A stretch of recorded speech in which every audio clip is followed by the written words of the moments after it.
तुकाराम.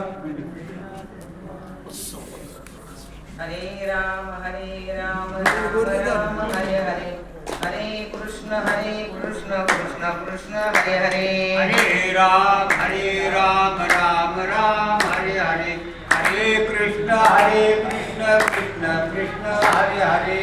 हरे राम राम राम हरे हरे, हरे कृष्ण कृष्ण कृष्ण हरे हरे. हरे राम राम राम हरे हरे, हरे कृष्ण कृष्ण कृष्ण हरे हरे. कुंडलीकवरदान विठ्ठल श्री ज्ञानदेव तुकाराम पंढरीनाथ भगवान की जय. मौली ज्ञानेश्वर महाराज की जय. जगद्गुरु तुकाराम महाराज की जय. सच्चिदानंद सद्गुरु श्रीपाद बाबाण की जय. सच्चिदानंद सद्गुरु रामदास बाबाण की जय. अवधूत चिंतन श्री गुरुदेव दत्त सद्गुरु. नमां स्कृष्टनो मूढा प्रपदन्ते नराधमः, मायया परज्ञाना आसुरं भावमाश्रितः. 15 आणि 16 श्लोक. चतुर्विधा भजन्ते मां ये जना स्मृती अर्जुन, आर्तो जिज्ञासुरतार्थी ज्ञानी च भरतर्षभ. त्याच्या खालची मुली जे बहुतेक गावांतरू अहंकाराचा भूत संचारू झाला म्हणून विसरू आत्मबोधाचा. पहा, गुरुर्ब्रह्मा गुरुर्विष्णू गुरुर्देव महेश्वरा, गुरु साक्षात परब्रह्म तस्मै श्री गुरवे नमः. ब्रह्मानंदं परमसुखदं केवलं ज्ञानमूर्ति द्वन्द्वातीतं गगनसदृशं तत्त्वमस्यादिलक्षणम् एकं नित्यमिवलमचलं सर्वधी साक्षीभूतं भावातीतं त्रिगुणरहितं सद्गुरु तं नमामि. सद्गुरु तं नमामि. जयांचे केल्या स्मरण होय सकळ विद्येचे अधिकरण तेची वंदू श्री चरण श्री गुरुंचे ते नमस्कार होय. आता पहा, श्लोक 14 आणि 15 आणि 16 एकत्र येतात. भगवंताचं काय म्हणणं आहे, माऊलींचं त्याच्यावर काय म्हणणं आहे. माऊली असं म्हणतात, जे बहुतेक अवांतर अहंकाराचा भूत संचार झाला म्हणून विसरू आत्मबोधाचा. जे अवांतर आहे ना त्याच्यामुळे अहंकार होतो. भूत जसं पिच्च लागल्यानंतर आपण म्हणतो भूत लागलं त्या माणसाला, तसं भूत लागल्या माणूस कसं बरळतं. मग तसं मौली ज्ञानोबा म्हणतात अहंकाराचा भूत संचार झाला म्हणून कशाचा विसर पडला, आत्मबोधाचा विसर पडला. आत्मबोधाचा विसर पडल्यानंतर पुढे काय झालं ते पुढे सांगतात, ते वेळी नियमाचे वस्त्र नाठावे पुढील अधोगतीची लाज नेळवे आणि करिता ती जे न करावी विधू म्हणे. जे करायला नाही पाहिजे ते करतात आणि त्या म्हणजे कसं ते वेळी नियमाचे वस्त्र नाठावे. पाहता आपल्यात पण काही जणांना कसं होतं की इथं आल्यानंतर म्हणजे आम्हालाच असं व्हायचं की ज्ञानेश्वरीचा श्लोक काय, ओवी काय, त्याचा अन्वय काय,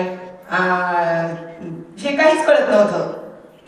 फक्त बोलायचं, दादाने सांगायचं बसा बोला आणि बोलायचं. मग ह्याचं व्यतिरेक कळत नव्हता, अन्वय कळत नव्हता आणि काही समजत नव्हतं. हे ज्ञानेश्वरी फक्त प्रत्येकाचं ऐकल्यानंतर इतकं मुखगत व्हायचं पटकन की ते पुढे जसं तसं बोलता यायचं. आणि आज असं होतं की माऊलींचं काय म्हणणं आहे, तुकोबरायांचं काय म्हणणं आहे, भगवंत काय म्हणतात, अर्जुनाला कशाचा अहंकार झालाय, भगवंत काय सांगतात, तुला अहंकार होऊन देऊ नको, तुझा देह हा नाहीच आहे, देह हा जाणार आहे.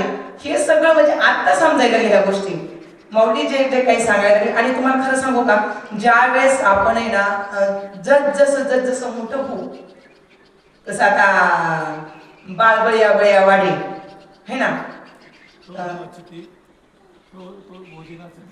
कोडे वाढे तो कोडे तयाचे आयुष्य निमाली ग्लानीच नाही. मग तसं जसं आपण मोठं होत नाही ती ग्लानी नाही ती गोवी नाही, अर्ध घ्यायचं त्याचं नंतरचं नाही घ्यायचं.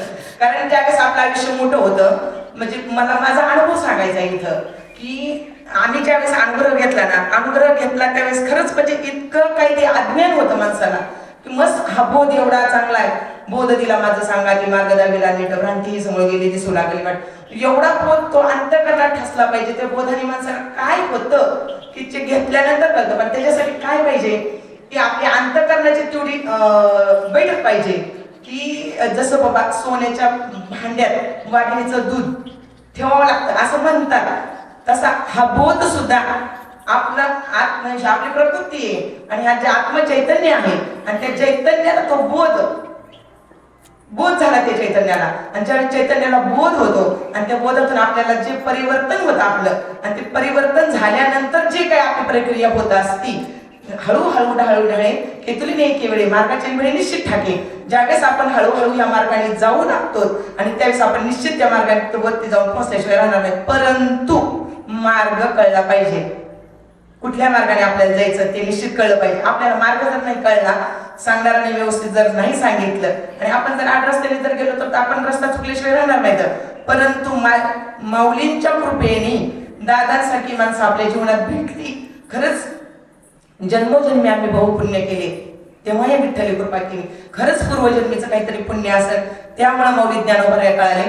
त्याच्यामुळे एक सद्गुरूची कृपा, अहो सद्गुरूची कृपा दृष्टी त्याची कारण अधिष्ठी, म्हणून ही कृपा झाल्याशिवाय, सद्गुरूची कृपा झाल्याशिवाय हे ज्ञान होत नाही.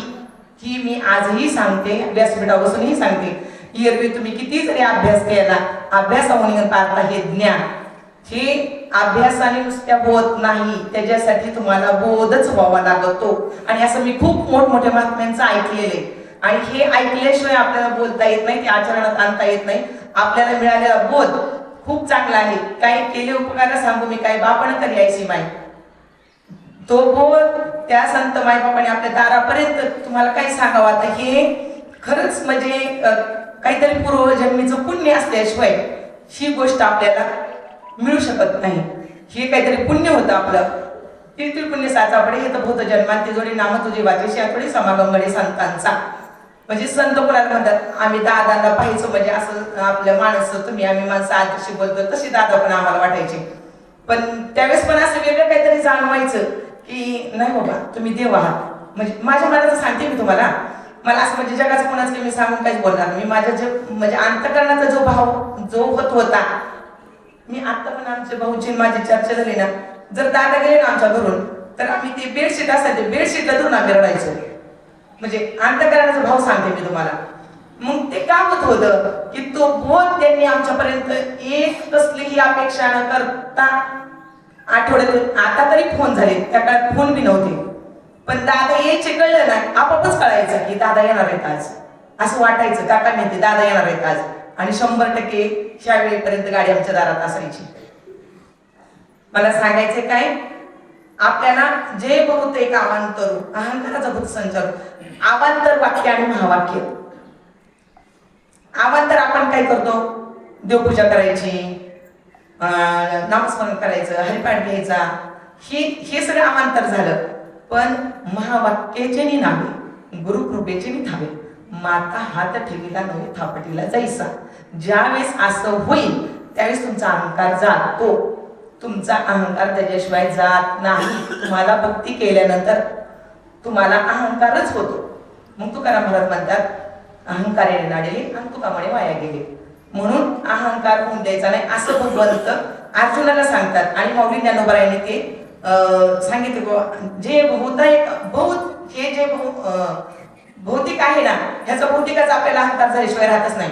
सहज म्हणा, परमार्थाचा म्हणा, प्रपंचाचा म्हणा, किंवा आदिभौतिक, आदिदैविक, आध्यात्मिक, अध्यात्मातला सुद्धा अहंकार होतो माणसाला. मी प्रवचन करणार, मी कीर्तन करणार, मग हा आपला जोपर्यंत मी जात नाही तोपर्यंत अहंकार आहेच. म्हणून अहंकार जायचा असेल त्याच्यासाठी साधना केली पाहिजे, साधना नामस्मरण केलं पाहिजे, त्याच्यासाठी बैठक असली पाहिजे, बैठकीशिवाय होऊ शकत नाही. आणि ह्याच्यासाठी शास्त्र अध्ययन केलं पाहिजे. शास्त्रे विन संवादे इंद्रायणीनता भुगीजे, बोला आधी झुंबीशे प्रमेयासी. शास्त्राशिवाय तुम्हाला काही समजू शकत नाही. शास्त्रो मी बात आहे, भक्ती की हात आहे, प्रेमी विना पाहत नाही. त्याच्यासाठी प्रेम लागतं. आणि ते प्रेम कशाने होतं तर ह्या भगवंताच्या नावाने तुमच्याजवळ प्रेम येतं. अन्यथा असल्या कुठल्याही गोष्टीने प्रेम येऊ शकत नाही. अहंकार होतो, मी पाठपाठांतर केलं, मी हे केलं, मी ते केलं, आणि मी जोपर्यंत आपण म्हणतो तोपर्यंत आपल्यातला मी जात नाही, तोपर्यंत अहंकार जात नाही. अज्ञानाच्या नवल अहंकाराची गोटी विशेष नाही काही अज्ञानाची गोटी सज्ञानाच्या झोंबेगंटी नाना संकटे नाचवी. म्हणून नाना संकट नाचवण्यापेक्षा अहंकार गेल्याशिवाय अहंकार गेला तुका म्हणे देव झाला. अहंकार गेला तरच देव होता येतं. देव म्हणजे तरी काय?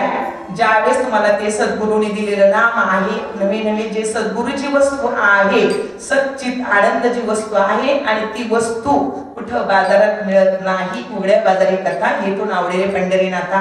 हे पंढरीनाथा देवाला सुद्धा उघड्या बाजारचं आवडलेलं नाही. जरी आज कोणी जरी म्हणत असलं हे सत्य आहे न आहे काय आहे, पण अनुभव आले अंगात ते या जगात येत असे. ज्यावेळेस आपल्या स्वतःला अनुभव येतो प्रत्येक गोष्टीचा त्यावेळेस आपण जगाला ओरडून सांगत असतो हे सत्य आहे. आणि ओरडून सांगण्याची गरज पण नाही. सोनाराच्या दुकानात कोण जात? ज्याच्याकडे पैसे तोच जातो. तिथं सुद्धा सोनाराच्या दुकानात जाणं म्हणजे काय? तुमचं काहीतरी पूर्वजन्मीचं पुण्य असल्याशिवाय सद्गुरू तुमच्या भेटीला येत नाही किंवा तुम्ही तिथपर्यंत जाऊ शकत नाही. ही गोष्ट सत्य सत्य सत्य सत्यच आहे. कारण ज्या वेळेस तुमच्यातला अहंकार जातो किंवा तुमचं पुण्य फळाला येतं, पुण्य फळाला आल्याशिवाय पुण्य फळाले भोवत दिसा भाग्य उदयाचा ठसा सन्मुख झालो कैसा संत चरण पावलो फिटले आज कोडे भोवत जन्मांचे साकडे कोंदाटले पुढे परब्रह्म सावळे. ज्या कधीच हे परब्रह्म सावळ तुमच्या अनुभवाला येईल ज्यावेळेस तुमचं आत झाली मात विश्वात सर्व ठाई मग ते ब्रह्म चैतन्य अनुभवास येई. हे नरा आत बघ जरा जीव हा खरा नवे ही माया तू बुद्धी दर्पणी ब्रह्म रवीची छाया. मग कसंय आत्मात व्हायला पाहिजे आणि आत्मात झाल्याशिवाय तुमचा अहंकार जात नाही. आतच मात व्हावी लागती. म्हणून आतच शोधायचं, बाहेर शोधायची गरज नाही. बाहेर शोधल्यानंतर तर काही सापडतं? बाहेर काहीच सापडत नाही तुम्हाला. आणि तुम्हाला सापडत नाही तरी हे आणि ही उघडे परब्रह्म सद्गुरूची मूर्ती आणि हे जे चर्मचक्षुत ना ह्या चर्मचक्षुनी तुम्हाला बाहेरचं नाशवंतच दिसणार. जे शाश्वत आहे ते डोळे झाकल्याशिवाय दिसत नाही. दाविती देखणे अदृश्य दर्शने संतांची रवी दीप हिरा दाविती. आणि हे तुम्ही वरून आणि एक हे पण आहे वरवर भजन करून एक आहे नाचा याची एकच गाई वरती करून या तोंड हाकामारी प्रचंड हाकामारी ज्याच्या नाही त्याची नावच नाही ठावी. अरे लई जरी परमार्थ केला असत परमार्थ केल्याने पुण्य निश्चित होईल. परंतु माऊली ज्ञानोबारायांचं म्हणणं काय आहे? पुण्याची पावटी सरे सवेची इंद्रपानाची गुटी उतरे आणि येऊ लागते माघारी मृत्यू लोका. पुण्य संपल्यानंतर परत खाली यावं लागतच आणि 100% यावं लागतच. आणि त्याच्यासाठी पुण्य होईल हे ठीक आहे, परंतु पुण्याची पावटी सरायच्या आज जर तुम्हाला सद्गुरू भेटले कर्मधर्म संयोगाने तुमचं कर्म बलवत्तर असेल तर सद्गुरू भेटतात असं समजायचं नाही की आम्हाला बळच बोलवतात आम्हाला बळच देतात आणि आम्हाला नव्हतंच घ्यायचं. हे कुणीही कुणाच्या काही हातात नसतं. हे तुमचं पूर्वपुण्य असतं त्याच्यामुळे तुम्हाला हे भेटत असतं आणि ते तुम्ही किती पद घ्यायचं है का नाही. लग्न झाल्यानंतर आपण संसार किती जीव तोडून करतो तसं हे भगवंताचं नाम जीव तोडून करावे भजन तरीच नारायण देईल भेटी. जीव तोडून भजन केल्याशिवाय देव भेट देत नाही. त्याच्याशिवाय तुमचा अहंकार जात नाही असं माऊली ज्ञानोबारायांचं म्हणणं आहे, माझं म्हणणं नाही. माऊली ज्ञानोबा काय म्हणतात? त्याच्यासाठी तुम्ही ज्ञानेश्वरी नित्याने वाचली पाहिजे. ज्ञानेश्वरी वाचल्याशिवाय तुम्हाला या गोष्टी समजणार नाही. भागवत वाचला पाहिजे, ज्ञानेश्वरी वाचली पाहिजे, गाथा वाचला पाहिजे. आणि ज्यावेळेस तुम्ही सगळं वाचता त्यावेळेसच वाचता अन्यथा वाचणार नाही. जरी अनुग्रह झाला जरी प्रबोध झाला तरी आले किती गेले किती उपजले मेले आयशे किती. कितीतरी जन्माला येतात कितीतरी मरतात कितीतरी सद्गुरूच्या पुढे येतात आणि कितीतरी जातात. परंतु तुम्हाला जर हे असं व्यवस्थित जर आपलं मरण माझे मरण मी पाहिले डोळा तो सुख सोहळा झाला अनुपम्य ते जर पाहायचं असेल तर सद्गुरूची कृपादृष्टी एक दिवसापुरती नसते. सद्गुरूची कृपादृष्टी एक दिवसापुरती नसते. तर आपल्या देहात प्राण आहे तोपर्यंत सद्गुरूची कृपादृष्टी आपल्यावरती असावीच लागते. म्हणून कायमस्वरूपी बाळाच्या हाताला धरून आई जशी बाळाच्या हाताला धरून चालते आणि बाळ जसं जोपर्यंत चालता येत नाही तोपर्यंत पलीकडे चालत पडत, तरी पण ते बाळाच्या हाताला धरलं, एकदा चालायला लागलं की मग ज्यावेळेस त्याला स्वतः चालता येतं तरी पण तो त्याच्या आईचे उपकार विसरत नाही. तो जसा बाळ जसा आपल्या आईचे उपकार विसरत नाही तसं आपण सुद्धा एका सद्गुरूचे उपकार, आपण जोपर्यंत देहात प्राण आहे तोपर्यंत ते उपकार विसरायचे नसतात. केले उपकार सांगू काही बापण करी माय. म्हणून त्या सद्गुरूचे एवढे उपकार आहेत आपल्यावर की न भूतो न भविष्यती. जन्माला घालतात आपले आई वडील, परंतु ते काय करतात, फक्त जन्माला घालतात आणि हे चर्मचक्षुचं हे जे दृश्य जगत आहे ते दृश्य जगत दाखवतात आणि त्या दृश्य जगातला पिक्चर पाहून आपण हेच खरं म्हणतो. परंतु माऊली ज्ञानोबा सांगतात हे खरं नाही. उपजे ते नाशे असं माऊलींचं म्हणणं आहे. नाशे ते पुनर्पेदिसे, हे घटिका यंत्र जैसे परिभ्रमेगा. हे उपजणारे, हे नाश पावणारे, हे फक्त आपले आई वडील आपल्याला दाखवून देतात. परंतु सद्गुरु आपल्याला सत्य वस्तूची ओळख करून देतात. ती सत्य वस्तू कुठली आहे, तर ती सत्य वस्तू म्हणजे ते भगवंताचं नाम आहे. आणि त्याच्यासाठी माऊलींची ओवी पण आहे की किंवा माऊलींचं हरिपाठातला एकतत्व नाम है ना, किंवा आता ओव्या जर सांगायची म्हणलं तर भरपूर माऊलींच्या ओव्या, नामावर सांगायला, देहावर सांगायला, जीवावर, देह काय, जीव काय, जड काय, अंतकरण काय, अंतकरण चतुष्ट काय, ह्या इतक्या बारीक सारीक गोष्टीची इतकं म्हणजे पण आम्हाला एवढं बारीक सारीक सांगायला ज्ञानेश्वरी वाचतात ह्या सगळ्या गोष्टी. आणि तुम्हाला सांगते मी बरं, माझा अनुभव सांगते, ज्यावेळेस आपल्यावर कृपा होती आपल्या सद्गुरूंची त्यावेळेस आपल्याला ज्ञानेश्वरी वाचायची सुद्धा एवढी बारकाईची बुद्धी ती तुम्हाला काय सांगू, एवढे बारीक सारीक विचार त्याच्यातले समजतात. अन्यथा किती जरी दिवस ज्ञानेश्वरीचं पारायण केलं तरी समजत नाही. त्याच्यासाठी आपल्याला सद्गुरूची कृपा व्हावीच लागते, त्या अन्यथा असं समजत नाही. ज्ञानेश्वरीची कृपा होणं, माऊलींची कृपा होणं, माऊलींच्या सानिध्यात राहणं. आणि तुम्हाला काय सांगू, मी माझा स्वतःचा अनुभव सांगते. मी ज्यावेळेस माऊलींचं पारायण करते, दरवर्षीच आळंदीत जाऊन मंदिरात जाऊन पारायण करते, त्यावेळेस असा अनुभव आला, सद्गुरूच्या कृपेनेच तो सुद्धा अनुभव येतो, अन्यथा असा अनुभव येत नाही.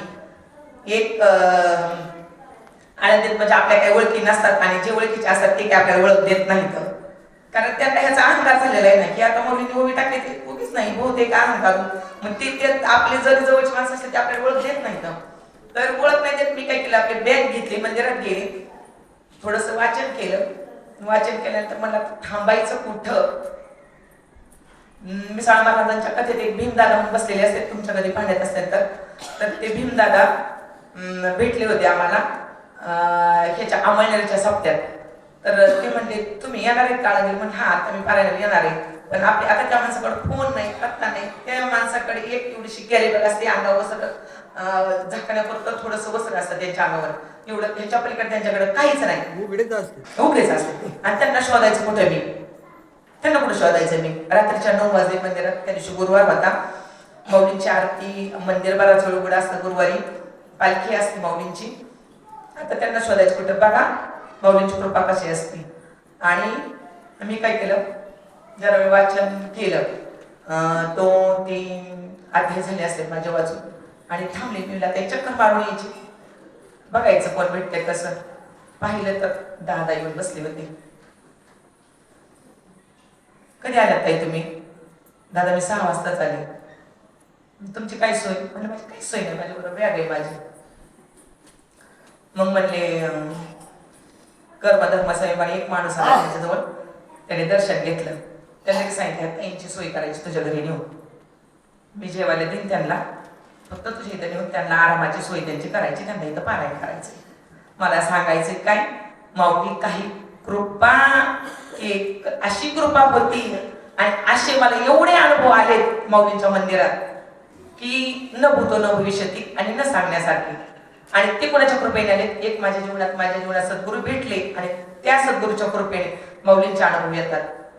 आणि माऊली एवढ्या त्यांच्या जवळ घेतात आपल्याला.